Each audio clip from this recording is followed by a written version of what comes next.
सुधांशु जी, सबसे पहले आपके साथ शुरुआत करते हैं क्योंकि महाराष्ट्र के मद्देनजर ये पूरा बवाल है और मल्लिकार्जुन खड़गे साहब कह रहे हैं कि मोदी जी और शाह जी के घर में सारे ईवीएम रखवा दो। अहमदाबाद में कुछ गोडाउन है तो वहां रखवा दो बैलेट पेपर से। अब कांग्रेस पार्टी यात्रा निकालेगी, ताकि बैलेट पेपर यात्रा, अच्छा बैलेट लगे पेपर से वीडियो चुनाव को हो। तो जरूर लाइक कर दीजिएगा।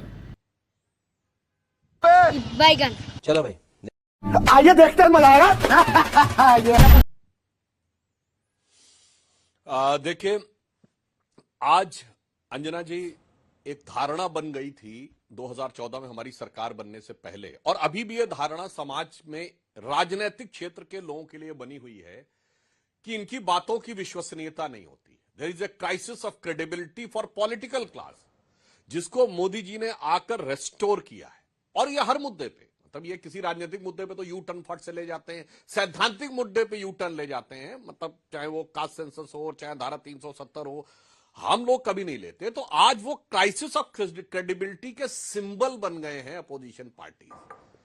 इस ढंग की बचकानी बात करने का प्रयास करना, और अगर आप गंभीर हैं तो मैं सिर्फ जनता के सामने यह पक्ष रखना चाहता हूं, देश के इतिहास में सबसे बड़ी विक्ट्री किसको मिली है?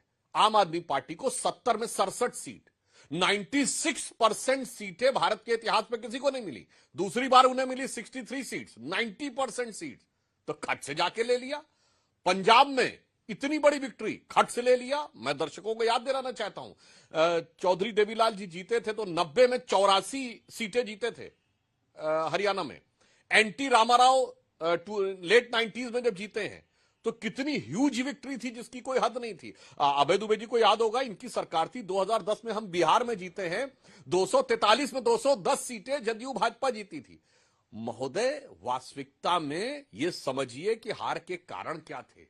यह मुझे लगता है जो पुराने जमाने में शहजादे और लोग, बादशाह लोग होते थे, जो ये मान के चलते थे कि हमसे गलती हो ही नहीं सकती, उनके लिए यह समस्या आती है। और मैं एक और भी फैक्ट कहना चाहूंगा जो मैं पहले बोल चुका हूं, 2 पॉइंट सिर्फ है। अब आप उत्तर से दक्षिण तक चलिए, देश की जनता देखती है कि कश्मीर में ईवीएम ने अच्छा काम किया, पंजाब में अच्छा काम किया, हरियाणा में खराब काम किया, हिमाचल में अच्छा काम किया, उत्तराखंड में खराब काम किया, दिल्ली में अच्छा काम किया, उत्तर प्रदेश में खराब काम किया, राजस्थान में 2018 में अच्छा काम किया, 2023 में गड़बड़ काम किया। फिर क्या बताएं, गुजरात, महाराष्ट्र, मध्य प्रदेश बहुत खराब काम किया, मगर तेलंगाना में, कर्नाटक में और तमिलनाडु में बहुत अच्छा काम किया, फिर बंगाल में अच्छा काम किया, फिर असम में खराब काम किया। मुझे लगता है पूरे देश के मानचित्र को देखने के बाद देश को पप्पू समझने की धारणा छोड़ देनी चाहिए। देश की जनता विवेकशील है, उसके बारे में ऐसी धारणा नहीं बनानी चाहिए। और दूसरा मैं फैक्ट रखना चाहता हूं, ईवीएम की क्या बात है, जब से चुनाव की प्रक्रियाएं ट्रांसपेरेंट हुई हैं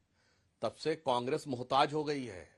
जब बैलेट से चुनाव होते थे और बैलेट बॉक्स लुटते थे, कभी ईवीएम लुटने की खबर सुनी है?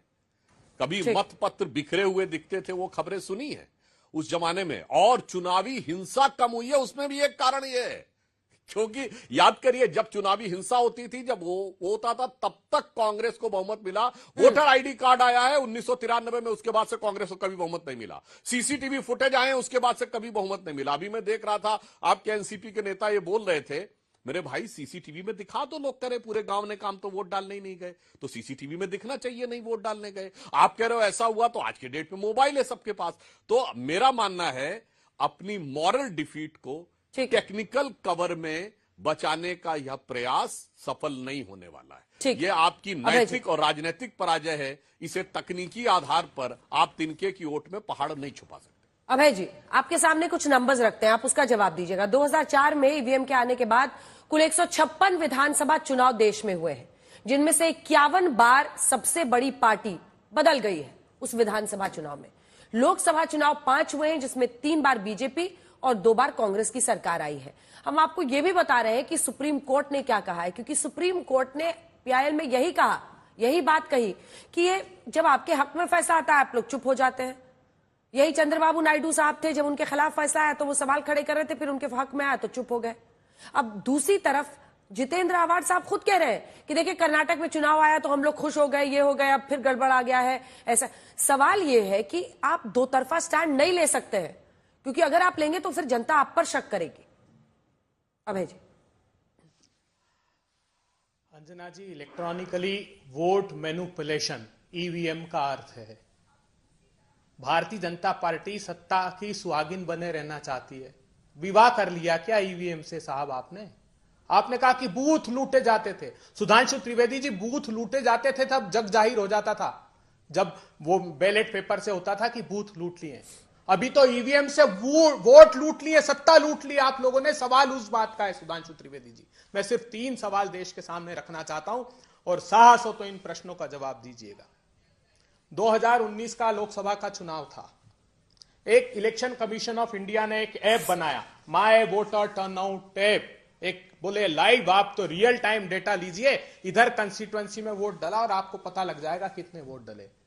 6 लगातार 6 जो वोट हुए वहां सत्र में, उसके डिस्प्ले किया उन्होंने। 7वें से उन्होंने सिर्फ वोट परसेंटेज डाला और बाकी 6 के 6 हटा दिए। क्यों हटा दिए?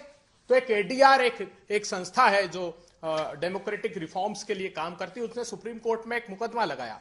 उसने कहा कि साहब एक गंभीर घटना हो गई इस देश के लोकतंत्र के साथ। उन्होंने कहा है कि the master summary of 542 constituency, उन्होंने कहा कि 542 जो संसदीय क्षेत्र हैं उसमें से 347 संसदीय क्षेत्रों में ऐसा हुआ है कि वोटर टर्नआउट और गिने हुए वोटों में बड़ा भारी अंतर आ गया। और बड़ा भारी कितना? 1 वोट से लेकर 1 लाख वोट तक का अंतर आ गया। और कंस्टिट्यूएंसी के नाम दिए कि जिनको जीती हुई कंस्टिट्यूएंसी बताया है इलेक्शन कमीशन ऑफ इंडिया में, वहां पर सच्चाई यह है कि जो वोट कास्ट और वोट गिने गए हैं वो हार जीत के अंतर से भी बड़े हैं। तो ये देश के सामने ये जवाब दीजिए कि क्यों ऐसी घटना हुई। दूसरी घटना हमने हरियाणा की दर्ज कराई थी इलेक्शन कमीशन ऑफ इंडिया को। हमने कहा कि साहब 20 स्थान ऐसे निकले प्रामाणिक रूप से जिनमें बैटरी 99% है। यह कैसे संभव हो सकता है कि बैटरी 99% हो? हमने तीसरा जिम्मेदारी से यह बात कही कि वो भिंड में 2017 में हो या कासरगोड केरला में हो, यह कैसे संभव है कि मॉक टेस्ट में आप बटन कोई दबाइए कमल का फूल निकलता है या एक्स्ट्रा पर्चियां कमल के फूल की निकलती। इसका अर्थ यह है कि जो मशीन प्रोग्रामेबल है उसमें मैनिपुलेशन किया जा सकता है कि वोट किसी को दो और पड़ेगा किसी को, डिस्प्ले में वही दिखाई देगा जो आपने वोट कास्ट किया है। एलन मस्क ने बाकायदा एक स्पीच दिए, उसने कहा कि टेक्नोलॉजी के मामले में मुझसे बेहतर कोई नहीं जानता, ये ईवीएम को तुरंत हटा देना चाहिए जहां भी प्रयुक्त की जाती है, ईवीएम का उपयोग करना बंद कर देना चाहिए। मेरे इन 3 सवालों के जवाब आज इस कार्यक्रम में आपको देने पड़ेंगे। और एक और बता दूं मैं आपको बात, इलॉन मस्क पर अगर आप अपनी दलीलों को पेश करेंगे, एक सेकंड अभय जी, इलॉन मस्क पे अगर अपनी दलीलों को पेश करेंगे तो उनका हाल का ट्वीट वो भी देख लीजिए जिसमें वो भारत की, किसी ने ट्वीट किया था कि भारत में देखिए कितने जल्दी से तमाम वोट्स काउंट कर लिए जा रहे हैं, तो उन्होंने उस पर अप्रूवल भी अपना दिया था। तो इलॉन मस्क एक दिन कुछ कहते हैं और उनके बाद पर आप कैसे मतलब पूरी अपनी दलील को पेश करेंगे? अबे जी सुनिए ना, कोर्ट ने क्या कहा है, मैं तो आपको वर्डिक्ट सुनाना चाहती हूँ। और ये भी नहीं है जो पीआईएल पर बीते दिन कहा है दोनों ही जस्टिस ने, जिसमें जस्टिस विक्रमनाथ है, पीबी वराले हैं, जिन्होंने कहा जब नायडू या रेड्डी हारते हैं तो कहते हैं ईवीएम से छेड़छाड़ की गई, जीतने पर कुछ नहीं कहते, इसे कैसे देखा जाए? मैं तो आपको असल जो पूरा मामले की सुनवाई हुई जिसमें तमाम पार्टियों ने आप लोगों के पक्ष की तरफ से दलील रखी गई। देखिए जनता में अफवाह नहीं फैलनी चाहिए। एक सेकंड सुधांशु जी, 26 अप्रैल 2024 का सुप्रीम कोर्ट का आदेश जिसमें उन्होंने ये कहा था कि जिन्हें शक है वो राजनीतिक पार्टियां ईवीएम की जांच करवा सकते हैं, 7 दिन के भीतर शिकायत दीजिए। किसी भी लोकसभा क्षेत्र में शामिल विधानसभा क्षेत्रवार की टोटल ईवीएम्स में से 5% मशीनों की जांच हो सकेगी। 5% ईवीएम्स को शिकायत करने वाला प्रत्याशी या उसका प्रतिनिधित्व चुनेगा और फिर वीवीपैट से उसका मिलान होगा। ये प्रक्रिया का पालन हो रहा है। ये रास्ता क्यों नहीं अपनाते हैं आप लोग? असल रास्ता तो ये है ना। अंजना जी, जी मुझे पता था कि आप जैसी विद्वान पत्रकार ये क्रॉस क्वेश्चन जरूर करेगी एलन मस्क का। एलन मस्क साहब ने जिस कॉन्टेस्ट में कहा है ना, ये भारतीय जनता पार्टी झूठ फैला रही है। इलेक्शन कमीशन ऑफ इंडिया ने एक सॉफ्टवेयर बनाया है इनकोर, उस सॉफ्टवेयर के माध्यम से जो टेबुलेशन है वो इतनी फास्ट हो गया, उस पर एलन मस्क ने रिप्लाई किया है। एलन मस्क ने दोहरा व्यवहार नहीं किया। एक बात बता दूं, मैं ये पूछना चाहता हूं क्यों साहब एकमात्र भारतीय जनता पार्टी और विपक्ष सत्ताधारी दल है जिनको यह आपत्ति नहीं होती कि 11 दिन बाद वोट परसेंटेज अपडेट करते हैं और 7-7, 8-8% वोट बढ़ जाता है। मेरे पास पूरी की पूरी लिस्ट है, 9 और 10% भी वोट परसेंटेज बढ़ा है अपडेट करने में 8-8, 9-9 दिन बाद। क्यों ये संभव हो रहा है हम जानना चाहते हैं। चलिए आप ये करा लेते कि 10 जगह करा कर देखिए, चलिए इसी महाराष्ट्र में 10 जगह बैलेट पुट से करा के देखिए, पर्चियां निकाल करके आपको पता लग जाएगा, दूध का दूध और पानी का पानी, कि मतदाता मत किसको दे रहा है और कैसे इस सत्ता का हरण किया जा रहा है भारतीय जनता पार्टी के द्वारा। और मैं बता दूं, एडीआर की उस याचिका पर डिस्पोज ऑफ किया सुप्रीम कोर्ट ने, क्या कहकर, टेक्निकल ग्राउंड पर नहीं, कि ऐसी बहुत सारी पिटीशन लगी हुई है, उनका कॉग्निसेंस हम ले रहे हैं, और ये डिस्पोज ऑफ कर दी। इतनी बड़ी डिस्क्रिपेंसी, इतना बड़ा विरोधाभास बताया कि वोट जो डाले गए और वोट काउंट किए गए उसमें इतना बड़ा अंतर है, तो ये कैसे संभव होता है? कराकर देखिए बैलेट से आप वोट, सब दूध का दूध और पानी का पानी हो जाएगा। जवाब दीजिए, अब जवाब दीजिए सुधांशु जी, जवाब दीजिए। और सवाल इसके बाद आ रही है सुजी बेंचा। सवाल ये है ना, सवाल ये है कि देखिए ये चुनाव आयोग है, बस संक्षेप में, और मतलब उसी पर पूरा लोकतंत्र है, और इस तरह के ये जो 2-3 प्रश्न हैं, 99% बैटरी अचानक कैसे उसमें दिखाई दे रहा है, ये जितने पड़ रहे वोट उससे ज्यादा गिनती काउंट्स की कैसे हो रही है, ये अगर हो रहा है, इन 2 प्रश्नों के सीधे जवाब दीजिए। और वो बार बार यही पूछते हैं कि ईवीएम के खिलाफ आप एक वक्त पर बोलते थे, अब उसी ईवीएम को आप डिफेंड क्यों करते हैं? उन्होंने पूछा कि शादी हो गई है क्या? नहीं, देखिए हम लोग डिफेंड नहीं कर रहे हैं, हम बहुत स्पष्ट बात बता रहे हैं। इस प्रकार के अनर्गल आधारहीन आरोप नहीं लगाने चाहिए। मैं दर्शकों के ज्ञान के लिए बता रहा हूं, हर पोलिंग बूथ के ऊपर हर उम्मीदवार का एजेंट होता है। जब पोलिंग समाप्त होती है तो बाकायदा उनको नंबर दिया जाता है, दिखाया जाता है कि इतने वोट पड़े, और उस पर सबके सिग्नेचर करे जाते हैं, सील सबके सामने होता है। तो आप कह रहे हैं कि साहब नंबर जो है वो बढ़ गए, तो आपके पोलिंग बूथ पे आपके एजेंट्स ने नहीं देखे थे, उनको जोड़ करके आपको बता देना चाहिए था। अब दूसरी में टेक्निकल बात एक और आप समझिए अंजना जी, अखिलेश यादव जी कह रहे हैं कि ईवीएम की वजह से नहीं हारे हैं, वो तो पुलिस के प्रयोग की वजह से हारे हैं। अद्भुत तर्क देखिए इंडी गठबंधन वालों का।